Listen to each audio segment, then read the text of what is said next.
bab tentang berinfak dari sesuatu yang kita cintai dan dari yang baik-baik.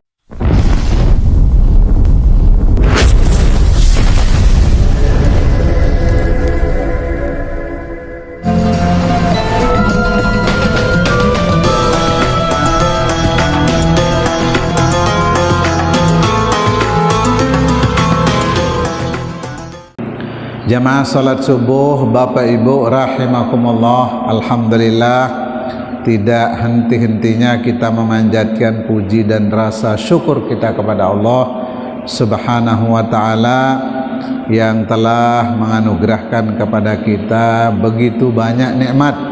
Mudah-mudahan kita mampu mensyukurinya. Selawat dan salam kepada Nabi kita Muhammad sallallahu alaihi wasallam, semua keluarga dan sahabat-sahabatnya, mudah-mudahan kelak kita mendapatkan syafaatnya, amin ya rabbal alamin. Bapak-bapak, ibu-ibu, jamaah rahimakumullah, pada kesempatan pagi Jumat ini kita akan lanjutkan kajian kitab Riyadhus Shalihin, karena pada malam Ahad kemarin kita tidak hadir disebabkan berangkat ke Sumbawa ya, sehingga insyaallah pagi ini kita akan lanjutkan kajian kitab Riyadhus Shalihin kita. Babul infaq mimma yuhib wa minal jayyid. Bab tentang berinfak dari apa-apa yang disukai dan dari yang baik-baik, dari yang bagus-bagus. Pada bab ini ada dua firman Allah Subhanahu wa ta'ala pada surat Ali Imran ayat 92. Allah Subhanahu wa ta'ala berfirman, lan tanalul birra hatta tunfiqu mimma tuhibbun. Allah mengatakan kalian tidak akan mendapatkan kebaikan sehingga menginfakkan, menyedekahkan dari apa-apa yang kalian cintai, yang kalian sukai. Artinya kita tidak akan memperoleh kebaikan yang maksimal kalau tidak menyedekahkan, menginfakkan sesuatu yang kita cintai. Bapak-bapak, ibu-ibu rahimakumullah, bisa jadi yang kita cintai itu hal-hal yang biasa, bukan yang luar biasa. Itu yang harus kita sedekahkan.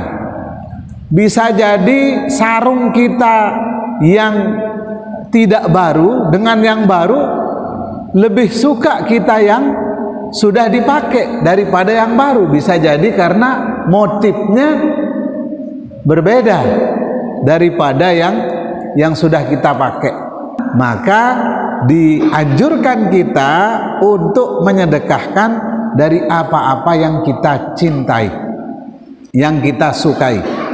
Jadi Allah mengatakan lan tanalul birra hatta tunfiqu mimma tuhibbun.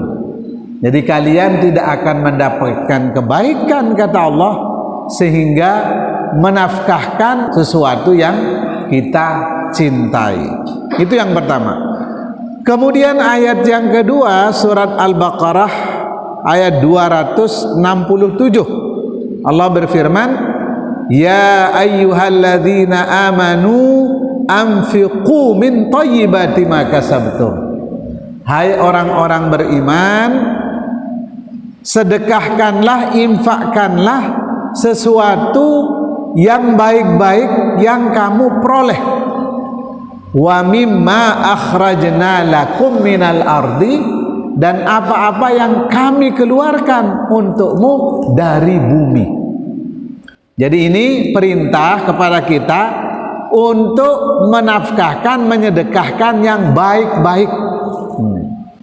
Nah, karena itu bab ini mengatakan babul infaq mimma yuhib wa minal jayyid. Bab tentang berinfak dari sesuatu yang kita cintai dan dari yang baik-baik. Nah, karena itu Allah Subhanahu wa taala perintahkan kita untuk menginfakkan, untuk menyedekahkan dari yang baik-baik yang kita peroleh dan dari yang baik-baik yang Allah keluarkan dari bumi. Nah, kemudian Bapak-bapak, Ibu-ibu, pada bab ini ada satu hadis diriwayatkan oleh Imam Bukhari Muslim muttafaq alaih dari Anas bin Malik radhiyallahu anhu qala. Apa kata Anas? Kana Abu Talhata aktsar al-ansari bil Madinati malan min nakhlin. Jadi ada seorang sahabat namanya Abu Talhah. Beliau ini orang yang paling kaya di Madinah, memiliki harta yang banyak, terutama dari kebun-kebun korma. Jadi Abu Talhah ini orang Madinah, orang Ansor yang memiliki harta yang banyak, itu berupa kebun-kebun kurma. Kemudian wakana ahabbu amwalihi ilaihi Bayroha. Jadi ada satu kebun yang paling dia cintai, namanya Bayroha. Ini nama kebunnya, namanya Bayroha. Di mana posisinya kebun ini sehingga dia sangat senang sekali, sangat dia sukai? Wa kanat mustaqbilatal masjid. Dan kebun ini dia ada di depan Masjid Nabawi. Nah, sehingga dia sangat senang dan sangat dia cintai kebun ini. Wa kana Rasulullah sallallahu alaihi wasallam yadkhuluha wa yashrabu min ma'in fiha thayyib. Dan bahkan Nabi ini sering masuk di kebun ini dan beliau minum dari air yang mengalir di kebun ini, dan airnya enak untuk diminum. Faqala, lalu qala Anas, lalu Anas mengatakan, falamma nazalat hadhil ayah, ketika ayat ini turun, ayat lan tanalul birra hatta tunfiqu mimma tuhibbun, kamu tidak akan mendapatkan kebaikan sehingga menyedekahkan, menginfakkan apa-apa yang kamu cintai. Ketika turun ayat ini, Bapak-bapak, Ibu-ibu, qama Abu Talhah ila Rasulillah sallallahu alaihi wasallam. Begitu mendengar ayat ini, langsung Abu Talhah mendatangi Rasulullah sallallahu alaihi wasallam. Nah, ini Bapak-bapak, para sahabat begitu cepat responnya terhadap kebaikan. Nah, ini namanya sifat sur'atul istijabah, respon cepat terhadap kebaikan. Para sahabat begitu mendengar ada ayat yang menganjurkan untuk berinfak dan bersedekah dari sesuatu yang dicintai dan baik-baik, lalu beliau bangun dan datang menuju Rasulullah sallallahu alaihi wasallam. Makanya pantas para sahabat, Bapak-bapak, Ibu-ibu, mendapat gelar radhiyallahu anhum, orang-orang yang diridhoi oleh Allah Subhanahu wa taala, karena semua unsur aspek kebaikan ada pada mereka sahabat Rasulullah sallallahu alaihi wasallam. Sehingga orang-orang yang mendapat gelar radhiyallahu anhum ini, mereka akan mendapat balasan kecuali sorga. Ini gelar tertinggi sepanjang zaman. Makanya di dalam surat Al-Bayyinah Allah mengatakan, jazaohum 'inda rabbihim jannatu adnin tajri min tahtihal anhar khalidina fiha radhiyallahu anhum wa radu'an dzalika liman khasya rabbah. Jadi itulah balasan dari sisi Rabb mereka, berupa surga Aden yang mengalir di bawahnya sungai-sungai, mereka kekal di dalamnya. Allah ridho terhadap mereka, mereka pun ridho kepada Allah, dan itu balasan bagi orang-orang yang takut kepada Rabb-nya, kepada Tuhannya. Inilah mereka para sahabat-sahabat radhiyallahu anhum. Jadi Abu Talha, Bapak-bapak, Ibu-ibu, begitu mendengar ayat ini, langsung beliau mendatangi Rasulullah sallallahu alaihi wasallam. Apa kata beliau? Ya Rasulullah, inna Allah ta'ala anzala alaika lan tanalul birra hatta tunfiqu mimma tuhibbun. Hai Rasulullah, saya mendengar bahwa Allah telah menurunkan kepada engkau ayat yang mengatakan kamu tidak akan memperoleh kebaikan sehingga kamu menafkahkan yang kamu cintai, menyedekahkan yang paling kamu sukai. Kemudian beliau mengatakan, wa inna ahabba mali ilayya bayroha. Jadi harta yang paling saya cintai, kata Abu Talha, harta saya yang namanya bayroha, itu yang ada di depan masjid, itu yang paling saya cintai ya Rasulullah. Kemudian kata beliau, wa innaha sadaqatun lillah arju birraha wa zukhraha indallahi ta'ala. Jadi kebun kurma bayroha itu yang paling saya cintai dan saya sedekahkan, infakkan atas nama Allah Subhanahu wa taala. Jadi saya sedekahkan kepada engkau ya Rasulullah, saya serahkan kepada engkau ya Rasulullah, saya berharap kebaikan dari Allah Subhanahu wa taala. Ini kata Abu Talha. Kemudian fadhaha ya Rasulullah haitsu arakallah. Kemudian silahkan Rasulullah mau taruh di mana, itu saya serahkan kepada Rasulullah. Karena Nabi itu dan keluarga Rasulullah tidak makan sedekah. Nih. Sehingga kata Abu Talha, harta atau kebun korma bayroha ini saya serahkan kepada Rasulullah, silahkan Rasulullah mau ditaruh di mana. Ini terserah Rasulullah sallallahu alaihi wasallam. Faqala Rasulullah SAW, lalu Nabi SAW bersabda, bakhin, kata Rasulullah, dzalika malun rabih. Ini bakhin ini adalah kata ta'ajub, senang ya, kata yang menunjukkan senang. Kata Nabi, dzalika malun rabih. Nah, ini benar-benar harta yang mendatangkan keuntungan, ini keberuntungan. Kemudian dzalika malun rabih, dua kali Nabi mengatakan begitu. Wa qad sami'tu ma qulta wa inni ara an taj'alaha fil aqrabin. Kata Nabi, saya sudah mendengar apa yang kamu ucapkan, maka saya berpendapat, kata Nabi, bahwa harta bayroha yang kamu punya, kebun korma itu, saya berpendapat, kata Nabi, kamu infakkan, sedekahkan kepada keluarga-keluargamu. Nah, jadi bapak-bapak, memang sedekah pemberian kepada keluarga itu paling utama di antara yang lain. Makanya kalau kita memberi, silahkan kita memberi kepada keluarga yang membutuhkan. Itu yang paling pertama, baru kepada orang lain. Jadi kalau kita semua seperti itu, memberi kepada keluarga, maka tidak ada orang yang miskin, karena masing-masing memperhatikan keluarganya itu.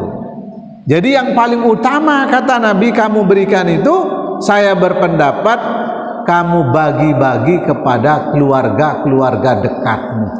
Ini kata Rasulullah sallallahu alaihi wasallam.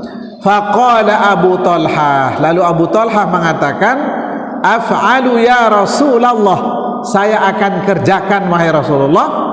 Faqasamaha Abu Talha fi aqaribihi wa fi bani ammihi. Lalu beliau bagikan kebun bayroha itu kepada keluarga-keluarganya dan kepada keluarga-keluarga dari pamannya. Ini dari anak-anak pamannya, sepupunya, dibagi semuanya. Berarti kebun ini sangat luas bapak-bapak, ibu-ibu, sehingga beliau sedekahkan kepada keluarga-keluarganya, ditambah dibagikan kepada anak-anak pamannya, keluarga-keluarga dari pamannya. Nah, ini bapak-bapak, ibu-ibu rahimakumullah, begitu respon para sahabat begitu mendengar satu ayat, beliau langsung menyedekahkan yang paling dia cintai, berharap pahala dari Allah Subhanahu wa ta'ala. Demikian bapak-bapak, ada satu hadis pada bab ini. Nah, kemudian kita lanjutkan satu bab lagi sebelum kita tanya jawab, yaitu bab wujub amri ahlihi wa auladihi al-mumayyizin wa sa'iri man fi ra'iyatihi bi ta'atillahi ta'ala wa nahyihim 'anil mukhalafati wa ta'dibihim wa man'ihim min irtikabi manhiyin anhu. Bab tentang kewajiban memerintah keluarga dan anak-anak yang sudah mumayyiz, dan semua orang-orang yang di bawah asuhan kita, kendali kita, dan memerintah mereka untuk taat kepada Allah dan melarang mereka untuk melanggar ketentuan Allah, dan mengajarkan mereka adab-adab, dan melarang melakukan kemaksiatan. Di dalam bab ini bapak-bapak, ibu-ibu, ada dua ayat yang perlu kita bahas. Pertama, surat Toha ayat 132. Allah berfirman, wa'mur ahlaka bis-salati wastabir 'alaiha. Ini perintah tentang memerintahkan keluarga untuk sholat dan bersabar melakukannya. Jadi yang pertama sekali bapak-bapak, kita perintahkan kepada keluarga, kepada anak, kepada istri, kepada orang-orang yang di bawah asuhan kita, itu yang paling pertama adalah perintahkan ia sholat. Karena sholat ini yang paling pertama dihisab nanti. Apabila sholat kita diterima, maka diterimalah semua amal kita yang lain. Dan bila sholat kita ditolak, maka ditolak juga amal-amal kita yang lain. Kemudian yang kedua, firman Allah Subhanahu wa taala dalam surat At-Tahrim ayat 6, Allah berfirman, ya ayyuhalladzina amanu qu anfusakum wa ahlikum naro. Hai orang-orang beriman, jagalah dirimu dan keluargamu dari api neraka. Jadi perintah bapak-bapak, ibu-ibu, untuk kita taat dulu, kemudian baru kita perintah kepada keluarga dan anak-anak kita. Jangan sampai kita memerintahkan orang untuk berbuat baik sementara kita melupakan diri sendiri. Watan sauna anfusakum, Allah mengatakan, dan kamu lupa terhadap dirimu. Tapi tetap kita yang diperintah duluan, kemudian kita perintahkan kepada keluarga-keluarga kita. Kita baca satu hadis lagi bapak-bapak, ibu-ibu, pada bab ini, riwayat muttafaq alaih, itu Bukhari Muslim, dari Abi Hurairah radhiyallahu anhu qala. Apa kata Abi Hurairah? Akhadhal Hasan bin Ali tamratan min tamaris sadaqah. Akhadhal Hasan bin Ali tamratan min tamris sadaqah faja'alaha fi fihi. Jadi Hasan anaknya Ali, cucunya Rasulullah sallallahu alaihi wasallam, beliau mengambil satu biji korma dari korma sedekah, lalu dia menaruh korma itu di mulutnya untuk dimakan. Faqala Rasulullah SAW, lalu Nabi SAW mengatakan kepada Hasan, kahin, kahin, artinya lepeh kalau bahasa kita, ya buang. Irmi biha, buang dia, kata Rasulullah. Jadi begitu Hasan mengambil kurma sedekah sebiji, dia taruh di mulutnya mau dimakan, kata Nabi, kakhin, lepeh, buang. Apa kata Nabi? Ama alimta anna la na'kulus sadaqah. Jadi apakah kamu tidak tahu, kata Nabi, bahwa kita keluarga Muhammad ini tidak makan sedekah. Jadi Nabi itu tidak makan sedekah. Jadi yang beliau makan itu kalau ada pemberian hadiah, tapi kalau sedekah tidak. Jadi kalau ada orang datang, ya Rasulullah, ini sedekah untuk saya berharap pahalanya dari Allah Subhanahu wa taala, maka Nabi tidak akan makan sedekah itu, pasti beliau akan sedekahkan kepada yang lain. Tapi kalau hadiah, beliau anjurkan untuk kita berhadiah, saling memberi hadiah supaya saling mencintai. Tahadu tahabu. Jadi saling memberi hadiahlah, maka kamu akan saling mencintai. Jadi hatta orang kaya kalau dikasih hadiah itu boleh dia terima. Tapi kalau orang kaya dikasih sedekah, tidak boleh diterima. Kalau orang kaya dikasih sedekah, orang berkecukupan tidak boleh menerima sedekah. Tapi sedekah itu bagi orang-orang yang miskin. Tapi kalau berupa hadiah, maka boleh kita terima. Tahabu kata Nabi, maka saling memberi hadiahlah, karena hadiah itu akan menimbulkan saling mencintai, rasa saling mencintai antar kita semua. Saya kira itu Bapak-bapak, Ibu-ibu, pembahasan kita pagi ini tentang bagaimana seharusnya kita mengajak keluarga, anak-anak yang mumayyiz, ya, kemudian orang-orang yang ada di asuhan kita, dalam kendali kita, untuk menganjurkan supaya selalu taat kepada Allah dan melarang mereka untuk melanggar perintah-perintah Allah dan Rasulnya, dan mengajarkan mereka adab-adab dan melarang mereka untuk melakukan hal-hal yang dilarang oleh Allah Subhanahu wa ta'ala. Mari kita tutup kajian subuh kita pagi ini dengan sama-sama membaca doa kafaratul majlis. Subhanakallahumma wa bihamdika asyhadu an la ilaha illa anta astaghfiruka wa atubu ilaik. Wassalamualaikum warahmatullahi wabarakatuh.